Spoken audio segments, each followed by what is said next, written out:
Hey guys, it's Bill and Ted Day, and I'm not feeling well. I'm feeling a little sick, as you can see, but I didn't want this to stop me from talking about the most triumphant day of them all.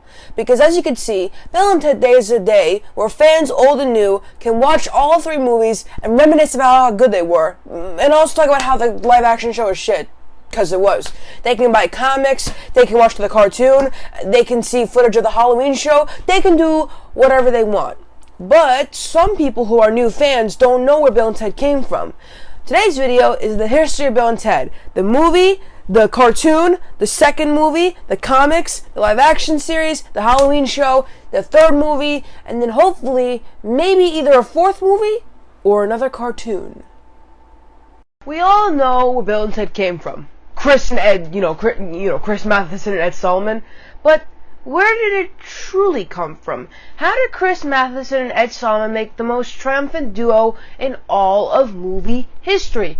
And, besides Jay and Silent Bob, Phil and Stu Dietl, Beavis and Butthead. Okay, there are a lot of duos, but Bill and Ted are obviously clearly the most superior one.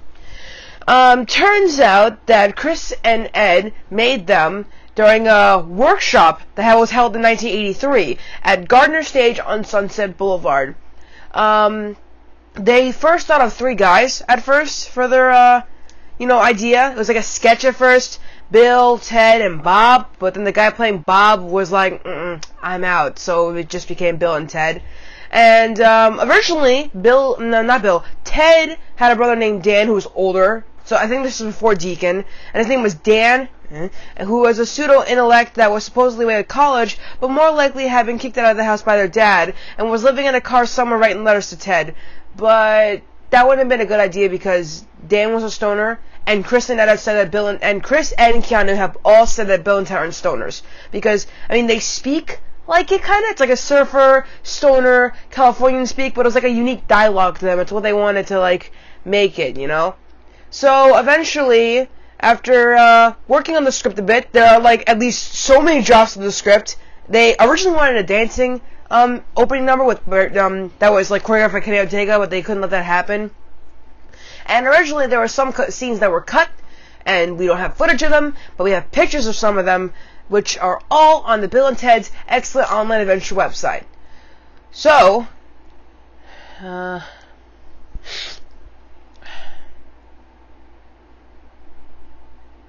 okay, so 1984, Chris and Ed have written the script. They've written the original outline in Lake Tahoe in 3 days, and so everything was ready for to be made. The whole world.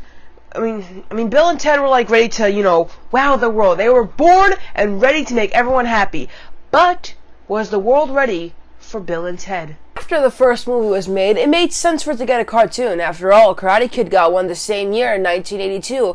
The movie was supposed to come out in 1988, but they had problems with releasing it and almost shelved the movie completely. But we're not talking about that right now. We're talking about the cartoon right now. Back to the Future also got a cartoon, but that was I think 2 years after the third movie came out, which is the last movie of the whole trilogy. We're not getting a fourth Back to the Future. Stop crying about it. It's the only movie that is actually a trilogy, depending on if Bill and Ted ever get a fourth movie, and the fact that Matrix is getting a fourth movie, and John Wick is obviously not a trilogy, as we're getting 5 movies. I'll talk about that later. Trust me. Anyways. The show was a complete success. The first season. You see, it had 13 episodes and was made by Hanna-Barbera. And did I mention it has the best theme song ever? You can watch some of the episodes on Dailymotion. However, if you buy the 3-film collection, the first movie actually comes with a pilot of the cartoon, which is very, very accurate to the movie, I must say. But not everything can be sunshine, lollipops, and rainbows, because they eventually got a season 2, which was coming out around the same time Bogus Journey was going to come out. And you would think that would be a great idea. But you're wrong. Because you see, they decided to give it to Fox Kids and make it animated by DIC, the animation rival company to Hanna-Barbera. They messed up even more by not making Keanu, Alex, and George reprise their roles and giving it to completely different people. Oh, what people, you may ask? I don't know. The live-action Bill and Ted cast. They gave the show to Fox, and Fox owned the Bill and Ted live-action show. And just, I hate the live-action show. That show only had 7 episodes. The second season of Bill and Ted cartoon only had 8. I wonder why. So after we got the cartoon and the horrible live-action series and Bill and Ted 2, we got some good comics. Marvel made an adaptation for Bogus Journey and decided to make a couple more comics. You can get them as an archive. Dark Horse Comics released the whole thing as an archive, but it was Boom Studios, but I think Dark Horse Archive helped with something else, or whatever, Dark Horse Studios. There are more Bill and Ted comics. Omnibus is the newest one to my knowledge, but the newest one I think is also Bill and Ted Are Doomed. It's a sequel to Bogus Journey and the prequel to Face the Music, which we'll talk about soon. But we're gonna time travel a bit to 1992 because we need to quickly talk about something very, very cool. We got 2 things in 1992. We got a musical that honestly has a really bad soundtrack, and I hope they revive it soon.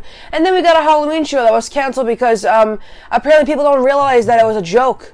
Like, they literally said 3 times, beginning, middle, and end of the show. I guess people don't clean their ears enough, am I right? We also got some merchant video games. I thought it was pretty cool, but the games suck. For years and years, we were radio silent about the news of a 3rd Bill and Ted movie. Chris and Alex did mention in some interviews, but that was it. But we did coincidentally get a trailer for Bill and Ted 3 on Bill and Ted Day. The first trailer was on Bill and Ted Day. And then we got the movie on August 28th. The second trailer came out on July 23rd, but besides all that, that was the history of Bill and Ted. This isn't how I originally wanted to film the video, but due to how I'm feeling right now, this is the best I can do right now. Alex Archive is coming after this, give or take, and I